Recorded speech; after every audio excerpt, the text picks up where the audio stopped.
Hello all, welcome back. మోడీకి చంద్రబాబు పైన నమ్మకం లేదా? నిన్న మాజీ ప్రధాని దేవేగౌడ లోక్సభలో మాట్లాడిన దాన్ని బట్టి చూస్తే మోడీకి చంద్రబాబు పైన నమ్మకం లేదని అనిపిస్తుంది. నిన్న దేవేగౌడ గారు లోక్సభలో మాట్లాడుతూ చంద్రబాబు ఎన్డీఏకి కన్వీనర్ అవ్వాలనుకుంటున్నానని చెప్పి బీజేపీ అధిష్టానానికి సందేశం పంపించాడు. వాళ్ళు పట్టించుకోకపోవడంతో కనీసం ఉపాధ్యక్ష పదవినైనా ఇవ్వండి అని చెప్పి సమాచారం పంపిస్తే మోడీ నిర్ద్వంద్వంగా నో అని చెప్పాడు అని చెప్పి దేవేగౌడ గారు చెప్పారు. ప్రజెంట్ చూస్తే ఇప్పుడు ఎన్డీఏకు కన్వీనర్ కానీ ఒక అధ్యక్షుడు కానీ ఎవరు లేరు. అలా నడుస్తుంది. ఆ భాగస్వామ్య పక్షాలన్నీ కూడా ఎలాంటి కన్వీనర్ ఇలా ఏం లేకుండా అలాగా నడిపిస్తున్నారు కూటమిని. సో చంద్రబాబు ఏమో తన ప్రాపకాన్ని ఆంధ్ర నుంచి ఢిల్లీ దాకా పెంచుకోవడానికి ఈ కన్వీనర్ లాంటి పదవులు ఏమన్నా తీసుకుంటే ఢిల్లీ రాజకీయాల్లో కొంచెం హల్చల్ చేయొచ్చు అని చెప్పి గతంలో లాగే భావించినట్టున్నాడు. కానీ గతంలో ఆయన వ్యవహార శైలి, ఆయన ఏ సమయానికి ఏ విధంగా ప్రవర్తిస్తారు అనే విషయం బాగా ఎరిగిన బీజేపీ వాళ్ళు మాత్రం పట్టించుకోలేదు ఈసారి. ఎందుకంటే ఆయన గతంలో మోడీ పైన ఎన్ని విమర్శలు చేశారో మోడీ అయితే మర్చిపోయి ఉన్నాడు. అంటే అది 2014 తర్వాత కాదు, అంతకుముందు మన నరేంద్ర మోడీ గారు గుజరాత్ సీఎంగా ఉన్నప్పుడు గోధ్రాలో అల్లర్లు జరిగినప్పుడు చంద్రబాబు నాయుడు తీవ్రమైన విమర్శలు చేశారు.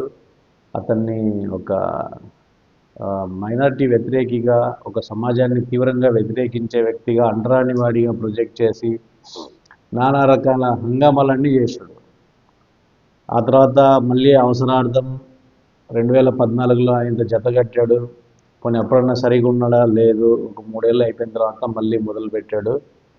ఢిల్లీలోకి వెళ్ళి జంతర్ మంతర్లోకి వెళ్ళి నల్ల చొక్కాలు వేసుకొని వచ్చి రాని హిందీలో ఇంగ్లీష్లో మోడీని తీవ్రంగా ఎండగట్టడానికి ట్రై చేసినాడు. పార్లమెంట్కి మట్టి అని, who is Modi, I'm father of Lokesh, ఇట్లా ఏదేదో చెప్పినాడు. అంటే మోడీని ప్రతిపక్ష సభ్యులు ఎవరు కూడా అంత వ్యక్తిగతంగా టార్గెట్ చేసి విమర్శించుండరు. మన నారా చంద్రబాబు నాయుడు గారు చేసిన విమర్శలు ఇవన్నీ దృష్టిలో పెట్టుకొని అనుకుంటాను మోడీ గారు ఈయన చాలా దూరంగానే ఉంచడానికి ప్రయత్నం చేస్తున్నారు.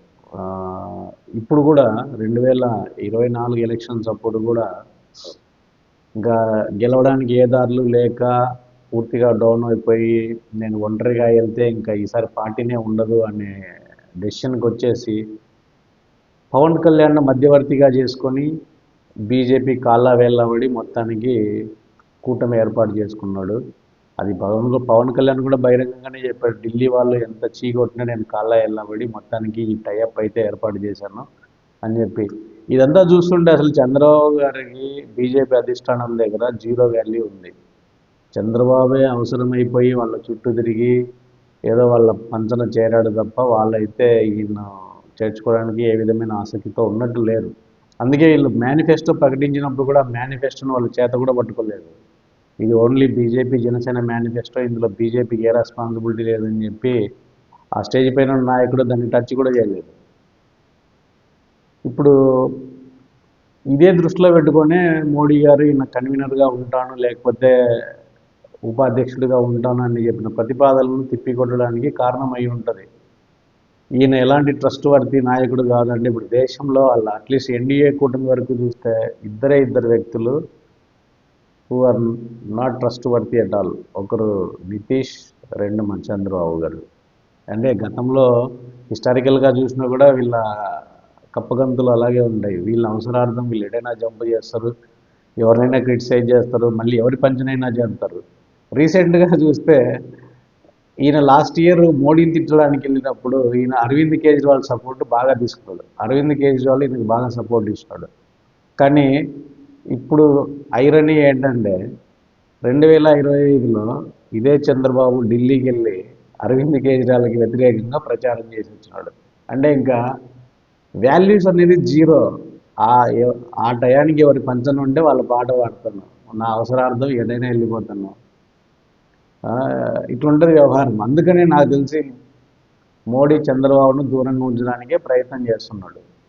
ఒకప్పుడు పాపం వాజ్పేయి గారు అమాయకుడు కాబట్టి ఆయన హయాంలో చంద్రబాబు ఎన్డీఏ కన్వీనర్ అది ఇది అని చెప్పి చాలా హంగామా చేశాడు. ఇంకా మన తెలుగు మీడియా వల్ల అయితే ఇంకా రోజుకు మీన్ 2-3 రోజులకోసారి హెడ్డింగ్, చంద్రబాబు ఢిల్లీలో చక్రం తిప్పాడు, చక్రం తిప్పాడు. ఏం చక్రం తిప్పాడో తెలియదు మనకి. అసలు ఏ విషయాల్లో చక్రం తిప్పాడో తెలియదు. అసలు ఈయనకున్న కమ్యూనికేషన్ స్కిల్స్తో ఢిల్లీకి వెళ్ళి ఏం చక్రం తిప్పుతాడో అర్థం కాదు. ఈయనకు ఇంగ్లీష్ అంతంత మాత్రంగా వస్తుంది. అంటే దీన్ని మనం తప్పు పట్టడం లేదు, బట్ వాళ్ళు రాసే వార్తలకు ఇక్కడున్న రియాలిటీకి ఏమాత్రం సింక్ ఉండదు. ఈయనకి ఇంగ్లీష్ అరకొరగా వస్తుంది, ఇంకా హిందీ అయితే చెప్పనక్కర్లేదు, అసలు ఏమి రాదు. మరి ఈ రెండూ రాకుండా ఈయన ఢిల్లీకి వెళ్ళి ఈ ఎన్డీఏలో ఉండే సభ్యులందరినీ ఎలా కోఆర్డినేట్ చేశారు, మరి అక్కడున్న సమస్యలు కానీ వాళ్ళ మధ్యలో ఉన్న కాన్ఫ్లిక్ట్స్ కానీ ఈయన ఎట్లా రిజాల్వ్ చేశారు? ఈ వార్తలు చూస్తేమో ఈయన ఆకాశానికి ఎత్తి ఉంటాయి, ఈయన డైరెక్ట్గా మాట్లాడేది చూస్తే మాత్రం అసలు అరే ఈ మాత్రం కమ్యూనికేషన్ స్కిల్స్తో ఇట్లా అచీవ్ చేస్తాడా అని డౌట్ మాత్రం ప్రజలకు వస్తుంది.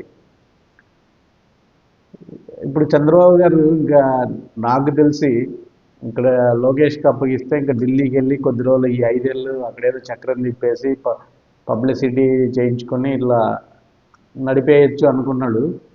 బట్ మోడీ దగ్గర పప్పులు ఉడకలేదు. చూద్దాం ఈ తర్వాత ఎలాంటి పాచికలు వేస్తాడో. బాయ్.